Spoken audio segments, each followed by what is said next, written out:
Hello दोस्तों, बहुत बहुत स्वागत है आपका हमारे चैनल पर।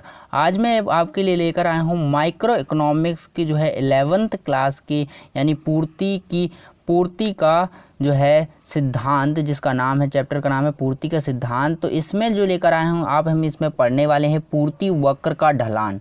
तो आपने अगर पहली वीडियो नहीं देखी है, इसके आगे की वीडियो नहीं देखी है, वो वीडियो देख लीजिए, क्योंकि अगर वो वीडियो आप देख लेंगे तो आपको जो है बेहतर समझ में आएगा और वो ज़्यादा ही इम्पोर्टेंट है। तो चलिए, ये भी इम्पोर्टेंट है, तो हम शुरू करते हैं यहाँ पर अपना 11th क्लास का माइक्रो इकोनॉमिक्स चैप्टर 11। ठीक है, तो यहाँ पर देखिए पूर्ति वक्र का ढलान। पूर्ति वक्र का ढलान क्या होता है? कुछ इस तरह से होता है 90 के कोण के बराबर। यहाँ पर पूर्ति वक्र का ढलान आप देखेंगे, यहाँ पर नीचे से लेकर के ऊपर की तरफ होता है। तो पूर्ति वक्र का ढलान यहाँ पर किस तरह से होता है? यहाँ पर जो है आप यहाँ पर देख सकते हैं, यहाँ पर क्या है, ये जो ढलान है इस तरह से 90 का कोण बनाता है। तो आप कह सकते हैं ये जो ढलान होता है ये इस तरह से होता है, 45 के कोण पर होता है। तो उसका ढलान क्या होता है? आप यहाँ पर सिर्फ देख लीजिए, इसको समझ लीजिए कि पूर्ति वक्र का ढलान किस प्रकार से होता है। पूर्ति वक्र का ढलान जो होता है नीचे से ऊपर की तरफ इस तरह से होता है, यानी इस तरह से इसका ढलान होता है। तो आपको समझ आ गया ये क्या होता है, ये ढलान किस तरह से होता है, आप देख लीजिए। उसके बाद देखते हैं नेक्स्ट, यानी फोर्थ पॉइंट क्या है? पूर्ति फलन। पूर्ति के निर्धारक तत्व, जैसे कि मांग के निर्धारक तत्व हमने पढ़ा था मांग वाले चैप्टर में, अब हम पढ़ रहे हैं पूर्ति के फलन, यानी पूर्ति के निर्धारक तत्व। फलन का मतलब क्या होता है? ऐसे तत्व जो पूर्ति को निर्धारित करते हैं उन्हें कहते हैं पूर्ति का फलन। ठीक है, तो यहाँ पर हमने इसके रूप में देखते हैं, यानी पूर्ति को निर्धारित करने वाले तत्व। निर्धारित का मतलब क्या होता है? जो कि पूर्ति को प्रभावित करते हैं, निर्धारित करते हैं कि पूर्ति कम होगी या ज़्यादा। वो कैसे, कौन निर्धारित करेगा, यानी कौन बताएगा? वो निर्धारक तत्व बताएंगे। तो यहाँ पर कुछ तत्व मैंने लिख रखे हैं, क्या है? पूर्ति के यानी सप्लाई, हम डी से डिनोट करते थे पहले मांग को, यानी डिमांड से। अब यहाँ पर सप्लाई यानी एस से डिनोट करेंगे। तो एफ देखिए फलनात्मक संबंध होता है। यहाँ पर हमने पिछले में भी पढ़ा था मांग वाले में भी, पी आर एन एफ यहाँ पर नया है, और जी है, पी एफ है, टी है, ई एक्स है, जी पी है। तो इन सब के बारे में इस चैप्टर में जो है हम इसी वीडियो में बड़ी डिटेल में देखते हैं क्या होता है। तो सबसे पहले देख लेते हैं यहाँ पर पी आर का मतलब क्या होता है, पी एक्स का मतलब क्या होता है? वस्तु की अपनी कीमत। अगर किसी वस्तु की कीमत, देखिए वस्तु की कीमत में परिवर्तन होगा तो क्या पूर्ति तो निर्धारित होगी ना, यानी पूर्ति पर फर्क पड़ेगा कि नहीं। अगर वस्तु की कीमत ज़्यादा हो जाती है, यानी किसी वस्तु की कीमत ज़्यादा हो जाती है तो पूर्ति बढ़ जाएगी। क्यों बढ़ जाएगी, ऐसा क्यों होगा? देखिए कहाँ पर, अगर बाज़ार में किसी वस्तु की पूर्ति जो है कम है, तो क्यों कम है? क्योंकि उसकी यहाँ देखिए बाज़ार में किसी वस्तु की जो है कीमत ज़्यादा है। क्यों ज़्यादा है? क्योंकि उसकी कमी है वस्तु की, और वस्तु की कमी है तो उसको क्या करना पड़ेगा? पूर्ति करनी पड़ेगी। तो जब वस्तु की कीमत ज़्यादा होगी तो पूर्ति करनी पड़ेगी, यानी पूर्ति बढ़ानी पड़ेगी। इसलिए क्या हो, वस्तु की कीमत जो है पूर्ति को प्रभावित करती है। उसके बाद संबंधित वस्तु की कीमत, जो कि संबंधित वस्तु की कीमत है उससे संबंध में रखती है।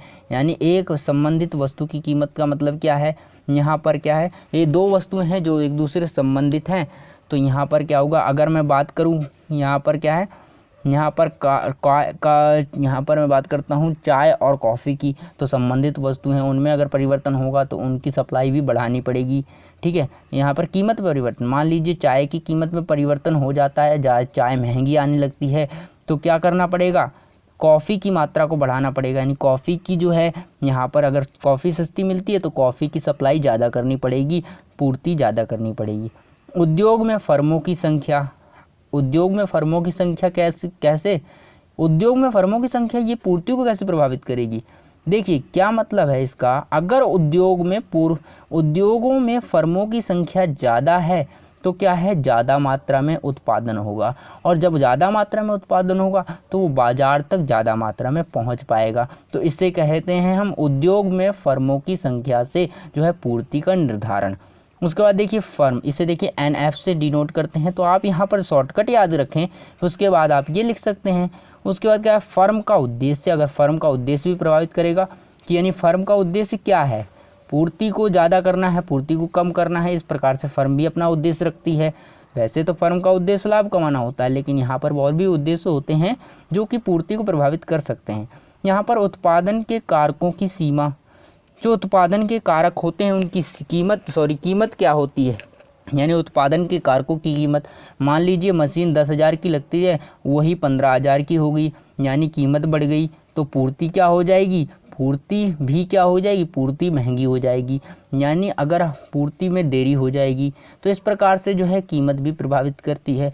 उसके बाद तकनीकी स्थिति, अगर तकनीक बेहतर हो गई तो क्या होगा, तकनीक बेहतर होने पर पूर्ति जो है बढ़ जाएगी, बहुत ज़्यादा हो जाएगी। अगर तकनीक खराब हो गई तो यानी बेकार तकनीक है, तो यहाँ पर क्या होगा, स्थिति देखिए, स्थिति कैसी है तकनीक की, अच्छी है तो यहाँ पर पूर्ति अधिक होगी, अच्छी नहीं है तो पूर्ति कम होगी। टी से तकनीक, यानी ठीक है। यहाँ पर व्यावसायिक आशंकाएं, व्यावसायिक आशंकाएं क्या हैं, व्यावसायिक आशंकाएं क्या होती हैं, ई के रूप में EX, यानी व्यवसाय क्या करना चाहता है, आशंकाएं क्या हैं उसकी, तो वो भी चीज़ें जो है कि यहाँ पर पूर्ति को प्रभावित करती हैं। उसके बाद सरकारी नीतियाँ भी एक तरह से जो है पूर्ति को प्रभावित करती हैं। सरकार ने कर लगा दिए हैं तो क्या होगा, कर लगा देंगे तो वस्तुओं की सप्लाई कम हो जाएगी, वस्तु ज़्यादा मात्रा में लोग जो है निर्यात नहीं करेंगे, सप्लाई नहीं करेंगे, यानी पूर्ति कम करेंगे। तो इसका मतलब अब देखते हैं हम पूर्ति का नियम। जैसे हमने पढ़ा था मांग का नियम, बिल्कुल उसी प्रकार है पूर्ति का नियम, लेकिन उससे उल्टा होगा। यानी मैंने पहले ही आपको शुरू में चैप्टर के बताया था कि जो पूर्ति का नियम, पूर्ति का जो चैप्टर है वो बिल्कुल मांग के सिद्धांत के चैप्टर के जो है विपरीत रूप से चलने वाला है।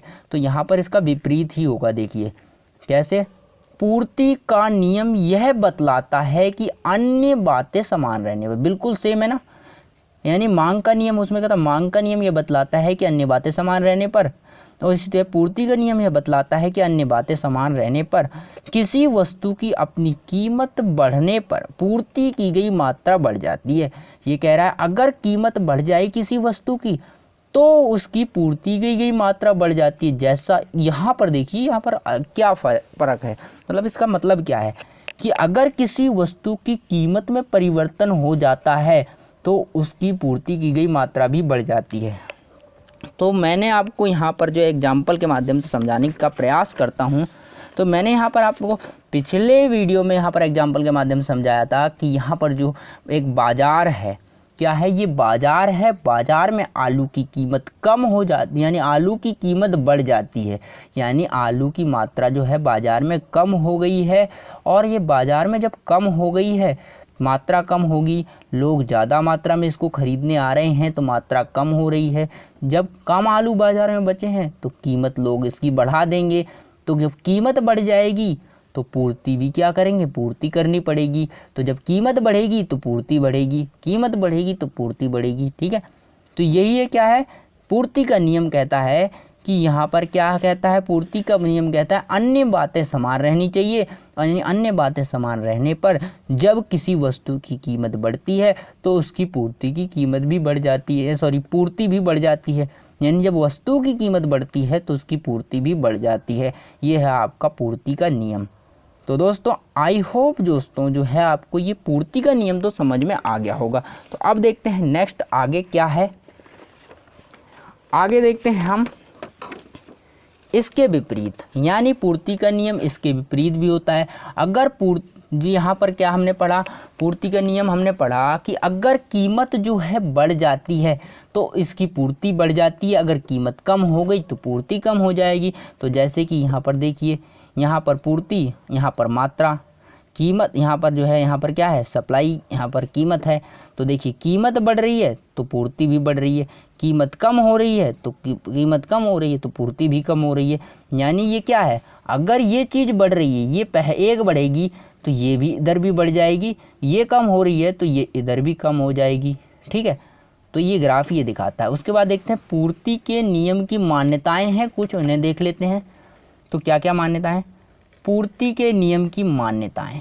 तो पूर्ति के नियम में क्या था, पूर्ति में परिवर्तन नहीं होता है। पूर्ति के नियम की कुछ मान्यताएं हैं, जैसे कि मांग के नियम की थी उसी प्रकार से पूर्ति के नियम की भी कुछ मान्यताएं हैं। तो पहली मान्यता है कीमत में परिवर्तन नहीं होना चाहिए, यानी जो कीमत होती है उसमें परिवर्तन नहीं होना चाहिए।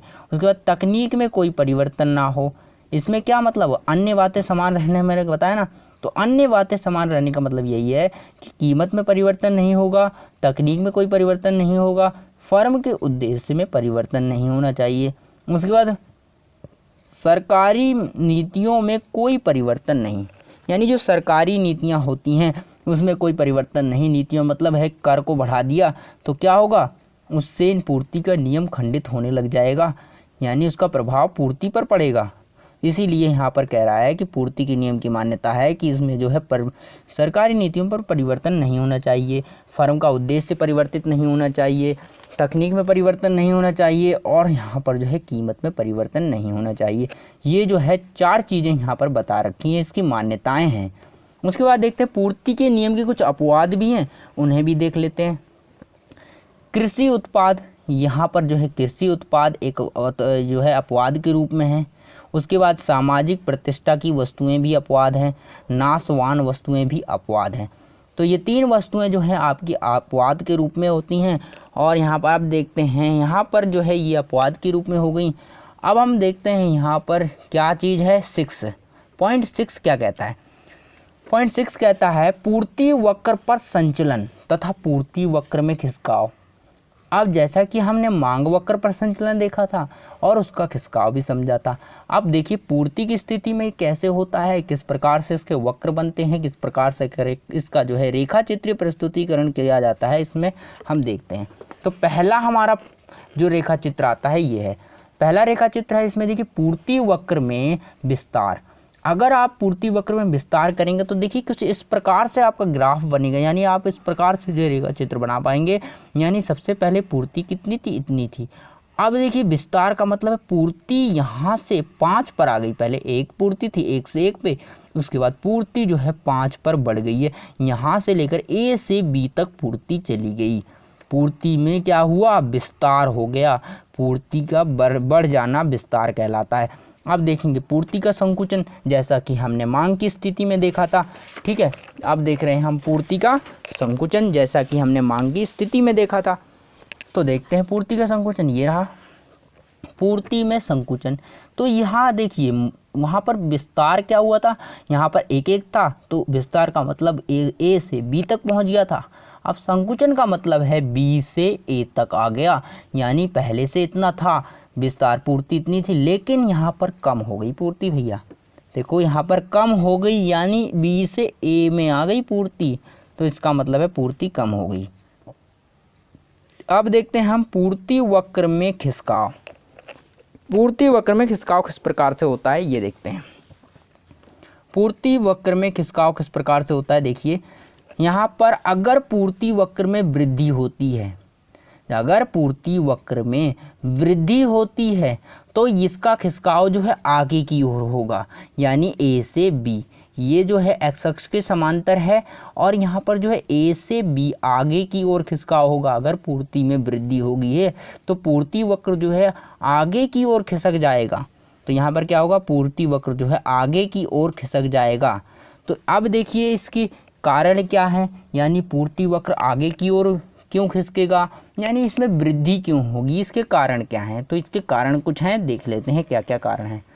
तो देखिए पहला कारण है यहाँ पर, देखिए पूर्ति वक्र में वृद्धि के कारण क्या हैं, तो उत्पादन लागत गिरना। अगर उत्पादन की लागत गिर गई तो पूर्ति बढ़ जाएगी, यानी कम खर्च आ गया बनाने में, तो ज़्यादा हम वस्तुएं बना पाएंगे। उसके बाद प्रतियोग वस्तु की कीमत में कमी, अगर प्रतियोग वस्तु की कीमत में कमी होगी तो पूर्ति हम ज़्यादा बढ़ा पाएंगे, क्योंकि लाभ हमें होने की संभावना ज़्यादा है। उद्योग फर्मों की संख्या में वृद्धि, अगर उद्योग और फर्मों की संख्या बढ़ गई तो अपने आप स्वाभाविक रूप से है कि पूर्ति बढ़ जाएगी, और पूर्ति बढ़ गई तो मांग वक्र आगे की ओर खिसकेगा। और उसके बाद फर्म का उद्देश्य लाभ अधिकतम करने की बजाय बिक्री अधिकतम करना। तो आपको पता है ना, पूर्ति अधिकतम कब होती है, बिक्री अधिकतम से, यानी बाजार में जब वस्तुओं को ज़्यादा मात्रा में बेचा जाएगा तभी तो पूर्ति ज़्यादा मात्रा में होगी, तो यही है। उसके बाद कर में कमी करना, अगर सरकार ने कर में कमी कर दी तो है ज़्यादा से ज़्यादा व्यापारी अपनी वस्तुओं को बाज़ार में ला पाएंगे और बेच पाएंगे और पूर्ति को अधिकतम कर पाएंगे, जिससे कि जो है आपका पूर्ति वक्र ए से बी की तरफ यानी आगे की ओर खिसक जाएगा।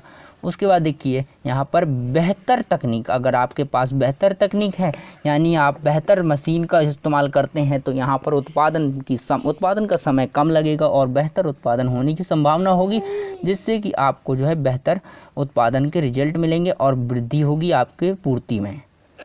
आपका इसमें भी जो है मांग यहाँ पर पूर्ति वक्र आगे की ओर खिसकेगा और उच्च व्यावसायिक आशंसाएं यानी उच्च व्यावसायिक आशंसाएं, आप इसमें क्या होगा, उच्च व्यवसाय अगर पूर्ति ज़्यादा हो रही है तो इसका मतलब क्या है, आपकी यहाँ पर व्यवसाय ज़्यादा ऊपर चल रहा है, मतलब बेहतर तरीके से चल रहा है, क्योंकि आप उत्पादन ज़्यादा कर रहे हैं और आपका बिक भी रहा है ज़्यादा, तो इसका मतलब बेहतर तरीके से चल रहा है, पूर्ति में वृद्धि हो रही है और जो है वक्र आगे की ओर खिसक जाएगा। तो ये कुछ थी मान्यताएँ जो आज हमने यहाँ पर देख ली।